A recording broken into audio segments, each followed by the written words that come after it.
que son muertes menores de 70 años, población que no se debería de morir por estas enfermedades, porque tienen diagnóstico, tienen tratamiento y tienen seguimiento, y como la excelente charla que ustedes escucharon anteriormente, esto hasta mejora la esperanza de vida del cuidado paliativo. Esto es lo que les estaba diciendo a ustedes. ¿Y cuáles son las principales causas de defunción en enfermedades no transmisibles? El 84% de las defunciones en enfermedades no transmisibles las causan estos 4 o 5 problemas. A la cabeza, las enfermedades cardiovasculares en un 28%, el cáncer en un 19.6%, las enfermedades respiratorias crónicas en un 7.2%, la diabetes en 5%, y hay otro grupo que es del 20%. Sin embargo, en este grupo nosotros tenemos un impacto importantísimo con la enfermedad renal crónica. En ese sentido, nosotros quisimos hacer un zoom en nuestro país, ¿no? ¿Cómo es que está la situación en nuestro país? Ustedes se fijan, hablábamos que a nivel de las Américas el 81% de las causas de mortalidad eran por enfermedades no transmisibles. En El Salvador son el 71%. Y de esas muertes el 38.22% son prematuras. O sea, en población menor de 70 años, como ya les decía anteriormente. Por lo tanto, estos datos quisiera que se le fueran quedando en su cabeza.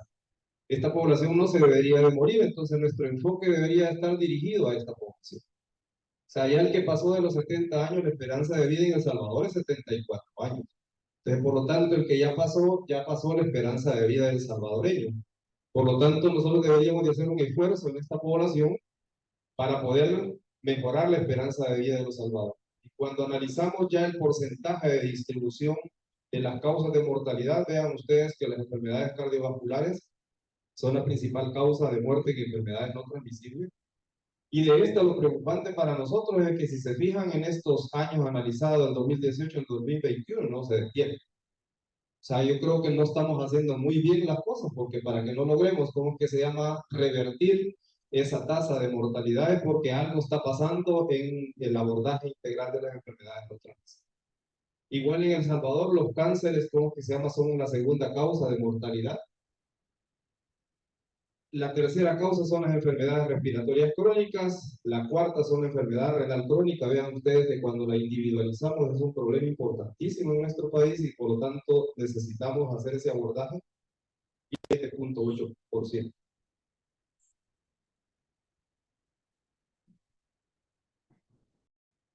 Cuando nosotros analizamos las consultas por enfermedades no transmisibles según las edades, vean ustedes que la principal concentración está en este grupo que ya habíamos hablado, entre 30 y 70 años.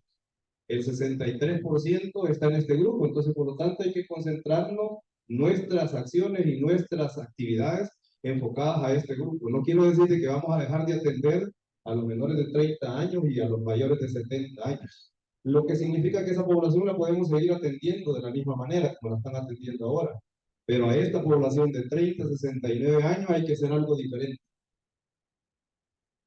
Y cuando nosotros hacemos el análisis comparativo ya a nivel subnacional por departamento de ese resultado, de ese estudio que les estaba mostrando, nos preocupan algunos departamentos.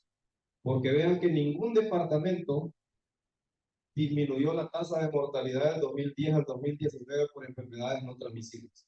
Ninguno. Al contrario, pasaron con que se llama en el caso de San Miguel, de 91.7 por 100.000 habitantes a 135.2 por 100.000 habitantes.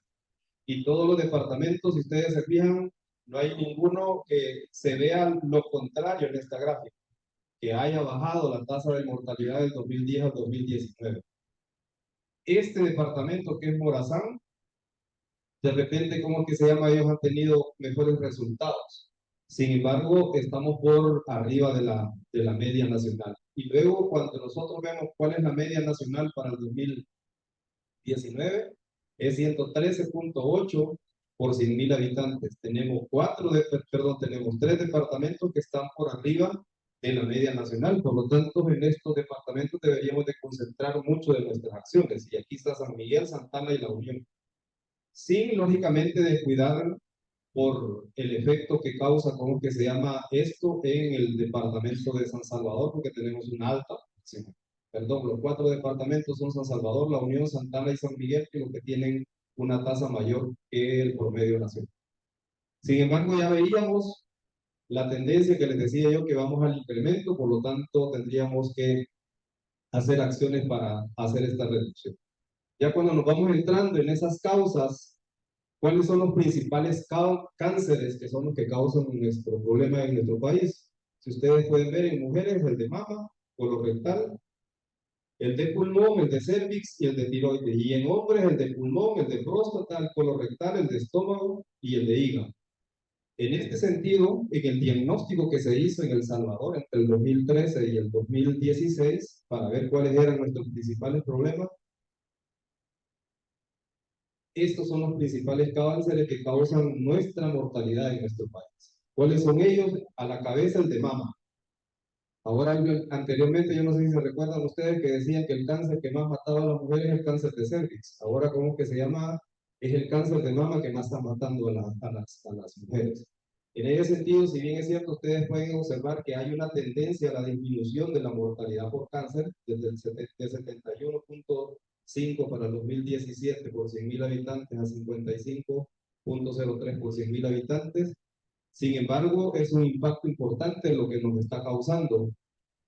¿Dónde vamos a enfocar nuestras acciones? En estos cánceres priorizados: mama, cervix, próstata, colorectal, estómago, pulmón, leucemias y linfomas en el caso de los niños. O sea que son muchos cánceres priorizados donde nosotros tendríamos que enfocar nuestras acciones, y para eso nosotros tendríamos que hacer acciones diferenciadas en cáncer de próstata, colorectal, estómago.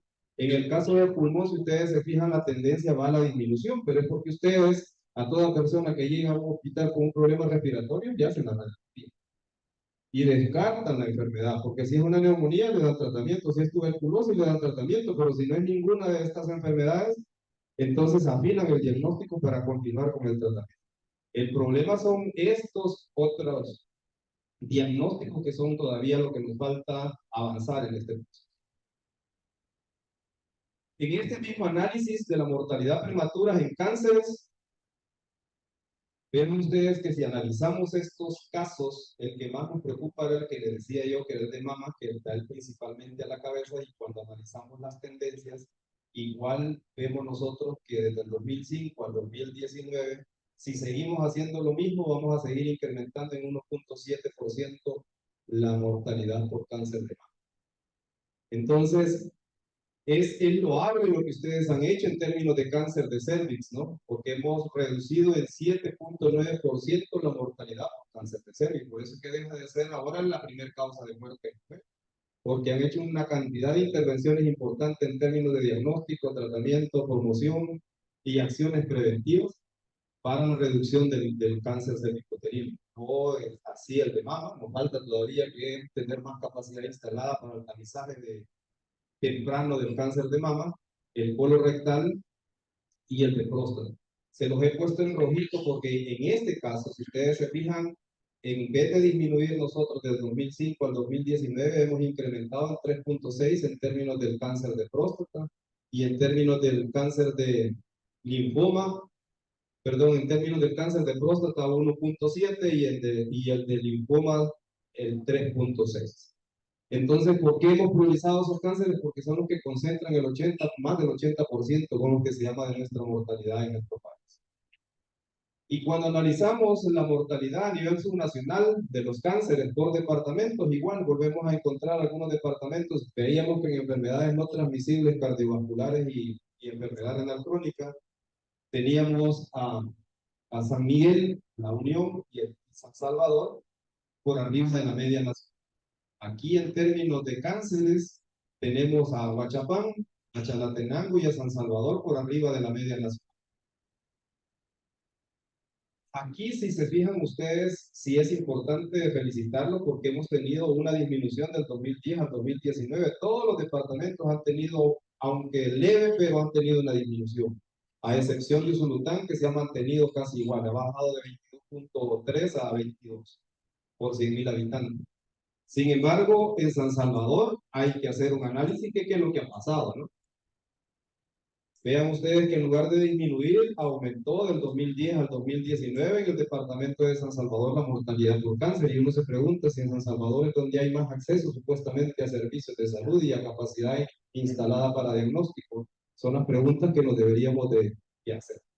Nosotros atribuimos que en todos estos otros departamentos se comenzó a implementar la prueba de BPH y no habíamos entrado en San Salvador sino hasta este año. Creo que la prueba de BPH ha tenido un impacto importantísimo porque estamos diagnosticando el virus que causa las lesiones precancerosas. Porque la citología esa es la limitante de ella, que lo que nos está diagnosticando son lesiones precancerosas. Y en la prueba de BPH nos estamos adelantando a ese diagnóstico, porque lo que estamos tratando es el agente, ¿no? Causal y no la lesión ya precancerosa. Esperamos que con las acciones que se están haciendo esto vaya a disminuir. Sin embargo, pueden ver ustedes que tenemos una cantidad importante de personas ya a las cuales hay que darles cuidados paliativos. Cuando hacemos el análisis nosotros de las estimaciones que hace la OMS versus los diagnosticados en el 2021, vean ustedes aquí que en el caso del cáncer de mama estima la OMS que nosotros en El Salvador tenemos un estimado de 1.582 casos nuevos por año. Y estamos diagnosticando alrededor de 1.074 sumando al Seguro Social. Cuando yo puse las láminas al inicio, puse unos logos. Esos logos no los estoy poniendo como que se llama de forma antojadiza. El trabajo que estamos haciendo es en forma articulada con el Seguro Social y Fosalud. No podemos estar manejando esquemas diferentes y el abordaje diferente. Entonces, en algunas cosas nosotros nos ponemos que poner al día y en otras cosas el Seguro Social se tiene que poner al día. El Seguro Social no está haciendo BPH, entonces ellos están corriendo en esa parte para implementar BPH. En el caso de mama, ellos tienen mejor capacidad instalada para hacer tamizaje de diagnóstico de mama, entonces ellos diagnostican más personas con cáncer de mama que nosotros tempranamente. Ellos están diagnosticando alrededor de 600 pacientes por año y nosotros alrededor de 500, 450. Pero vean donde yo les decía que está la deuda nuestra, es en cáncer de próstata. Estamos diagnosticando 487 y vean ustedes que el estimado es 1.365. O sea que hay una brecha importante y cuando analizamos el colorectal, igual, no estamos diagnosticando 458 y el estimado son 630. Por lo tanto, hay que hacer un esfuerzo de diagnóstico oportuno, pero ya tenemos personas que tienen cáncer y que no las estamos pudiendo recuperar, por lo tanto necesitan cuidados paliativos.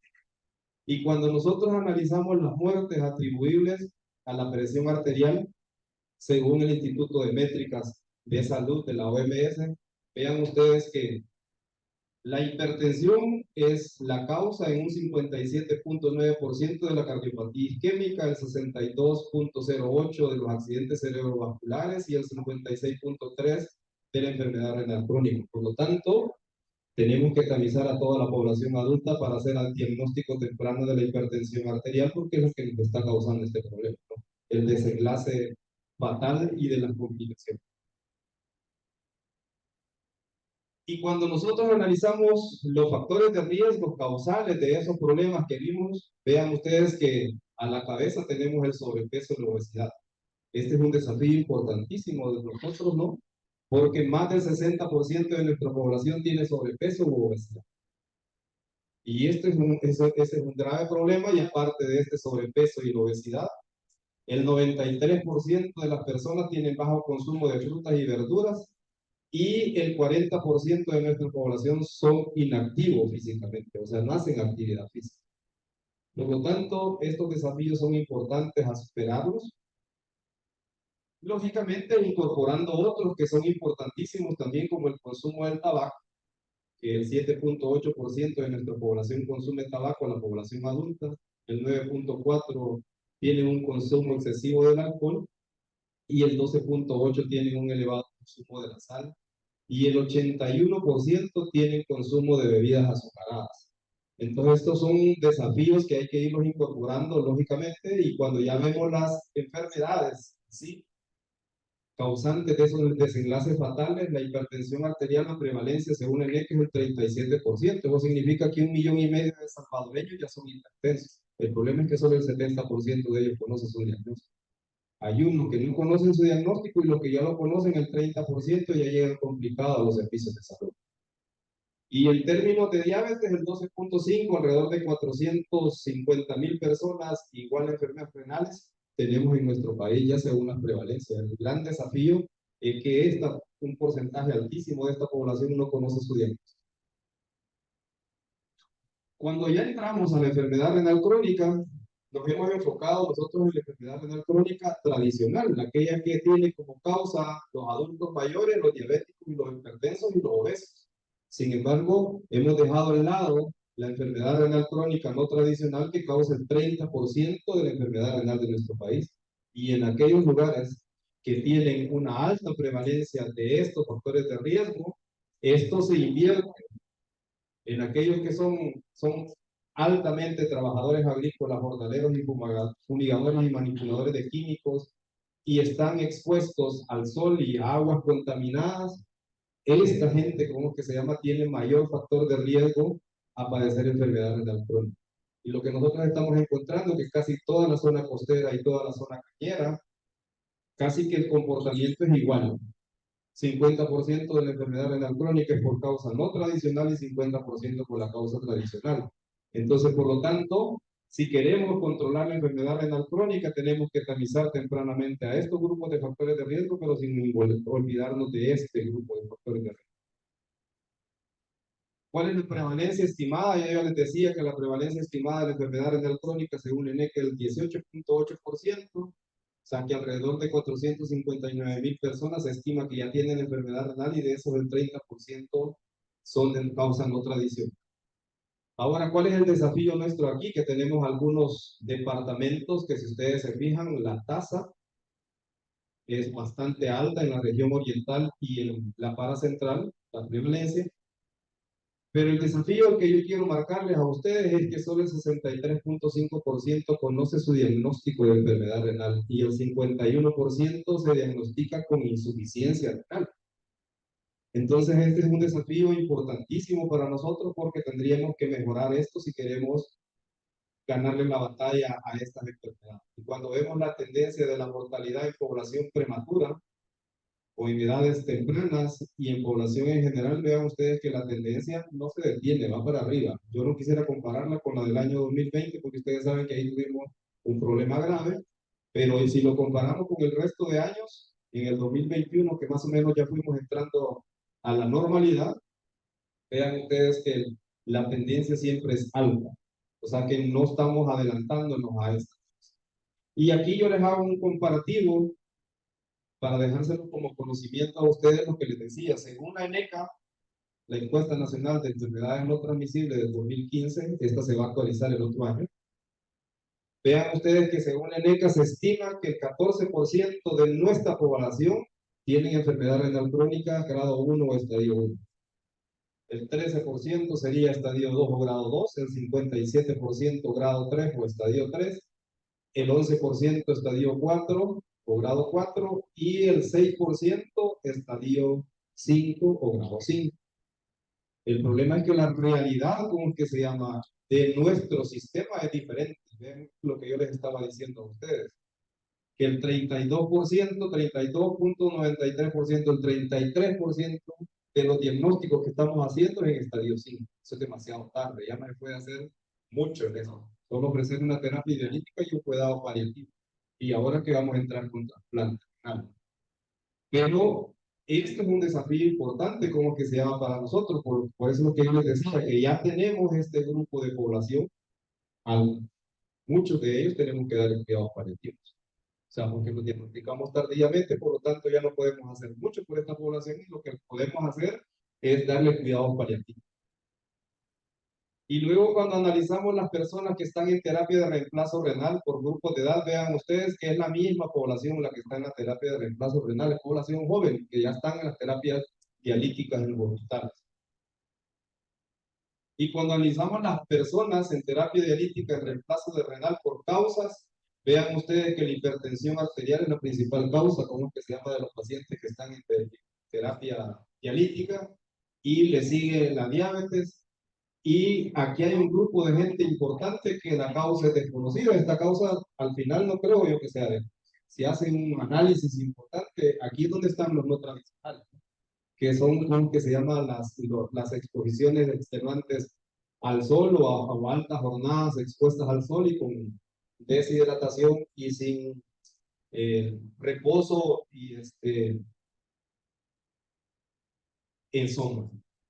El otro punto que quería discutir con ustedes es cuando vean los departamentos, cuáles son los departamentos que tienen el mayor número de pacientes en terapia dialítica. Vean que está San Salvador a la cabeza, le sigue San Miguel, Usulután, Santana, La Libertad y así va bajando, pero todos los departamentos tienen pacientes en terapia dialítica. Esos pacientes, estos son los que están en terapia dialítica, pero aquí hay un porcentaje importante que probablemente o no va a aceptar la terapia dialítica o no se beneficia de la terapia dialítica y por lo tanto necesita cuidados paliativos, pero ahorita nadie se lo está dando. Se piensa en cuidados paliativos nada más en personas con cáncer. Y a esto es lo que quería llegar, estos son nuestros registros, tenemos registros nominales de personas en terapia dialítica nosotros. Y aquí vean ustedes que un alto porcentaje de forma prematura de estas personas, como que se llama, se nos mueren. Pero hay un porcentaje importante que vean para el 2000, de todos los años que tenemos el registro, el 18% nos abandonaron.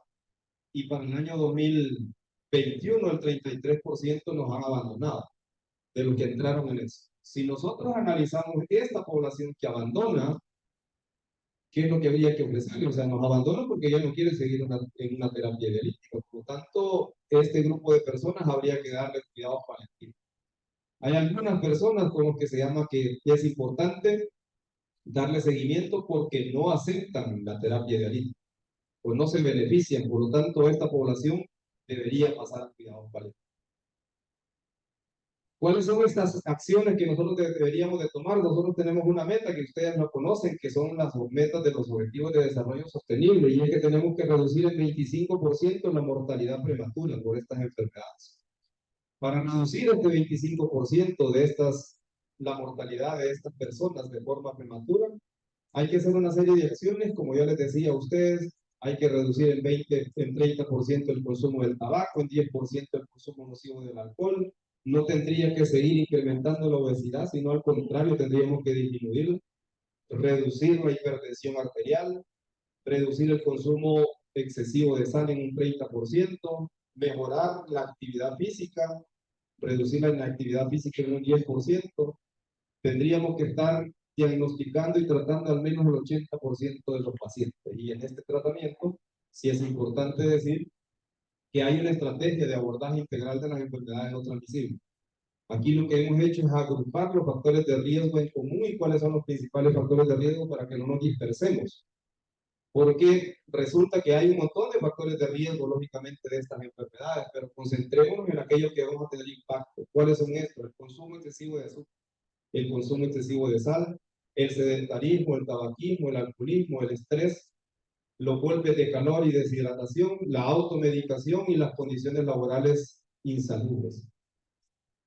Hemos agrupado las enfermedades que causan el 84% de nuestra mortalidad. ¿Cuáles son esos? La obesidad, la diabetes mellitus, la hipertensión arterial, la enfermedad renal crónica, los trastornos mentales.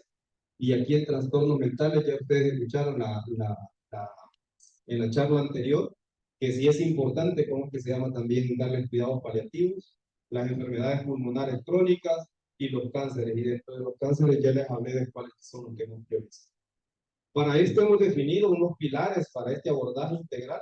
¿Cuáles van a ser esos pilares? Uno es una vigilancia sanitaria y un sistema de información nominal, con historias clínicas electrónicas donde podamos darle seguimiento con nombre y apellido a los pacientes, porque hasta ahora lo que hemos estado nosotros diciendo cuántas consultas hemos dado, cuántas cirugías se han hecho, cuántas desafío nuestro ahora. El indicador que estamos poniendo es qué porcentaje de las personas que tenemos hipertensas de bajo riesgo están controladas y cuáles personas hipertensas de alto riesgo están controladas, y así igual con la diabetes, con la enfermedad renal, solo que en términos de la enfermedad renal nos estamos midiendo en parar la progresión de esa enfermedad.